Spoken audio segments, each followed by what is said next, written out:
Hoy vamos a tratar de contar un poco qué pasa con este tema de sustentabilidad que se ha puesto de moda, que evidentemente todos nombramos, conversamos y algunos tememos, y qué significa particularmente para un mercado que es muy demandante en esto, que es el mercado europeo, que creo que ejemplifica todo lo que están pensando todos los países compradores desarrollados o aquellos países ricos que tienen posibilidad de establecer requisitos y demandas de parte del consumidor porque sus necesidades básicas ya están satisfechas. En ese sentido, la sustentabilidad está vista como un concepto de prácticas y procesos de producción de alimentos de maneras amigables con el ambiente, pero además también ahora con nuevos requisitos vinculados con procesos de cumplimientos de estándares laborales y de otros aspectos que ahora vamos a visualizar. La sustentabilidad también ha surgido como una demanda mundial debido al creciente efecto internacional del cambio climático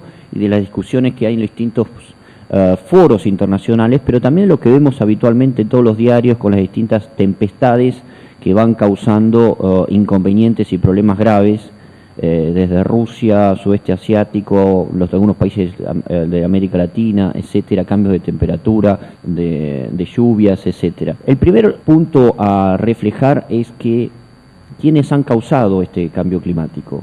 Evidentemente los países desarrollados que han tenido un proceso industrial muy fuerte son los principales causantes. Sin embargo, el cambio climático hoy es una preocupación mundial, a todos nos afecta y a todos nos va a seguir afectando en los próximos años. Por lo tanto, no podemos negar su existencia y tampoco podemos evitar implementar medidas para tratar de reducir sus impactos. Un solo dato que refleja este vínculo es que si el resto del mundo tuviese el mismo estilo de vida que tienen los europeos, o por lo menos Europa Occidental, necesitaríamos 2 planetas y medio de recursos naturales para abastecernos. Este es un dato muy concreto y real que demuestra claramente los orígenes de esta situación y los efectos mundiales que tiene.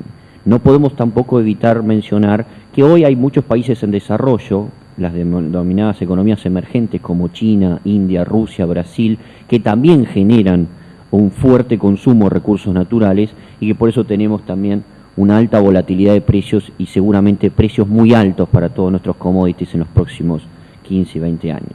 Por otro lado, nosotros somos exportadores de alimentos, particularmente a Europa, pero también a otros países que están requiriendo este tipo de demandas y que por lo tanto tenemos que repensar nuestra producción para enfrentar estos desafíos y adaptarnos no solo al cambio climático, pero particularmente a las demandas de sustentabilidad. La sustentabilidad, ¿cómo es vista? La sustentabilidad no solamente es un concepto ambiental, sino que tenemos que verla desde 3 esferas. El consumidor, que es ese ente bastante difuso, pero muy utilizado para definir nuevas demandas. Europa demanda habitualmente acceder a alimentos en sus góndolas que pueda ver en su etiqueta que han cumplido determinados requisitos, pero particularmente que son alimentos no solo sanos desde el punto de vista sanitario, pero que además las prácticas laborales y productivas han tenido un respeto para consideraciones básicas. Y esta demanda ha venido para quedarse. Es una demanda creciente, muy pujante y que todos los años vamos a ver cómo va a ir incrementándose. ¿Qué es la sustentabilidad sanitaria? Hay una fuerte discusión en Europa,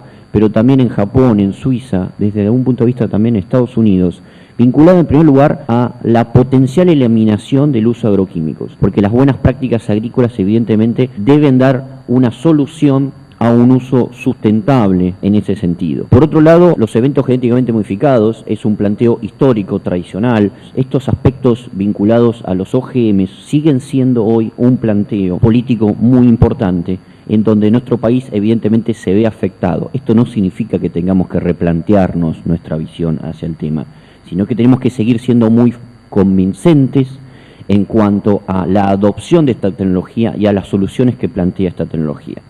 El tercer aspecto son los contaminantes. En ese sentido, la Comisión Europea ha avanzado fuertemente en establecer niveles cada vez más bajos, menos tolerantes, en cuanto a presencia de aflatoxinas, micotoxinas.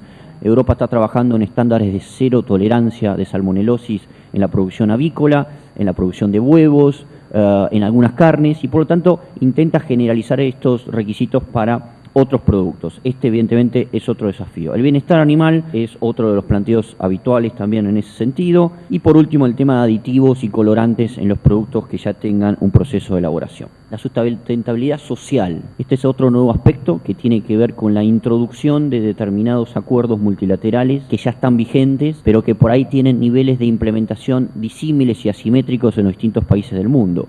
Estados Unidos publicó hace 3 o 4 semanas una lista negra de aquellos países por producto o sectores donde consideran que hay trabajo infantil. En ese sentido, figurar en esas listas es extremadamente negativo porque evidentemente va a implicar la pérdida de contratos comerciales, la pérdida de acceso a mercado, etcétera.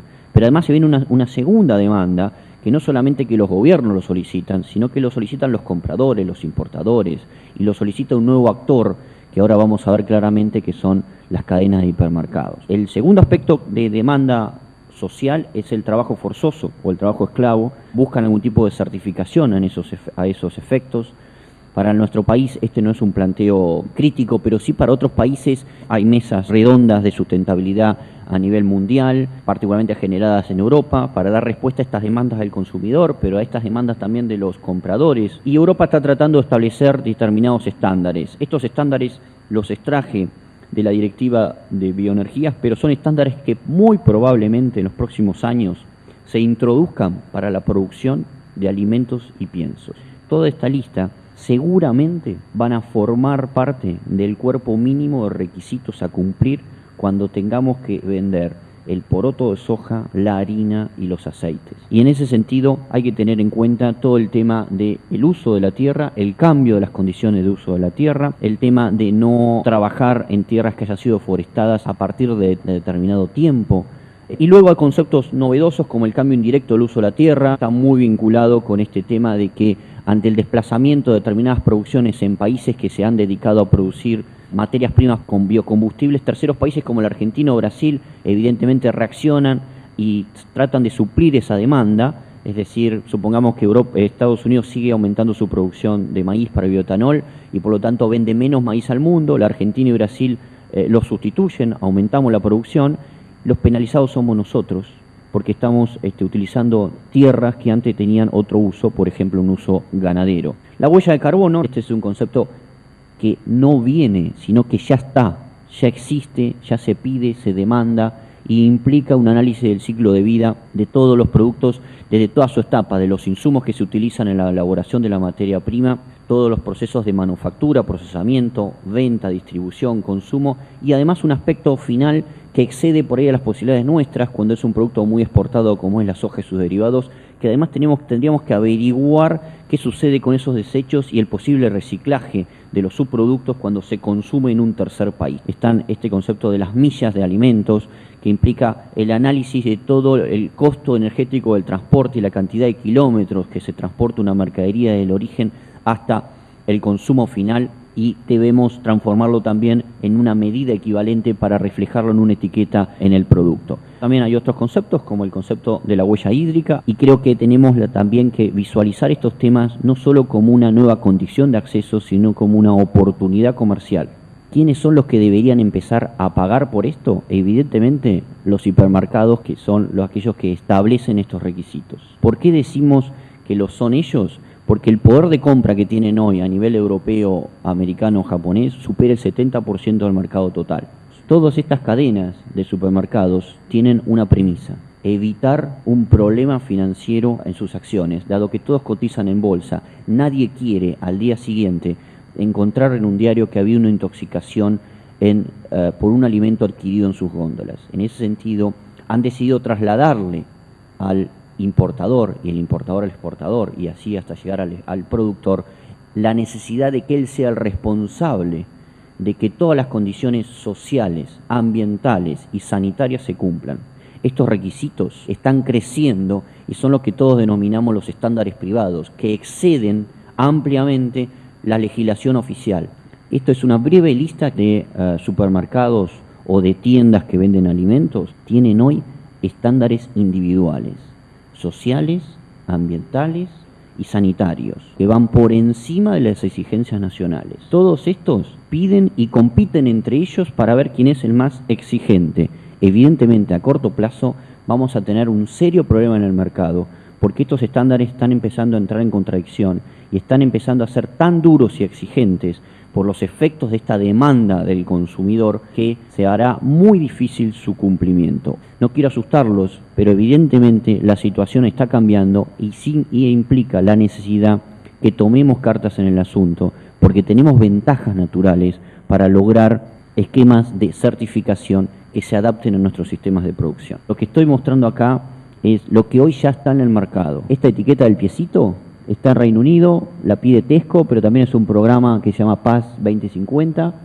Esta está en los supermercados Casino, esta está en España, así en cada uno de los países. Esto es un ejemplo claro de cómo hay que certificar el CO2 equivalente. Estos etiquetas y requisitos ya existen, hoy ya están en el mercado y seguramente en las próximas campañas ustedes van a recibir una demanda creciente para dar respuesta a todos estos pedidos. ¿Qué pasa en la región? Brasil hace un mes atrás anunció un nuevo plan, que es la agricultura de bajo carbono, la agricultura ABC, en donde les va a destinar 2.000 millones de reales por año a una tasa del 5.5% de interés en reembolsos de 12 años para introducir prácticas agrícolas conservacionistas en cada uno de los sectores más dinámicos de la producción agrícola en Brasil.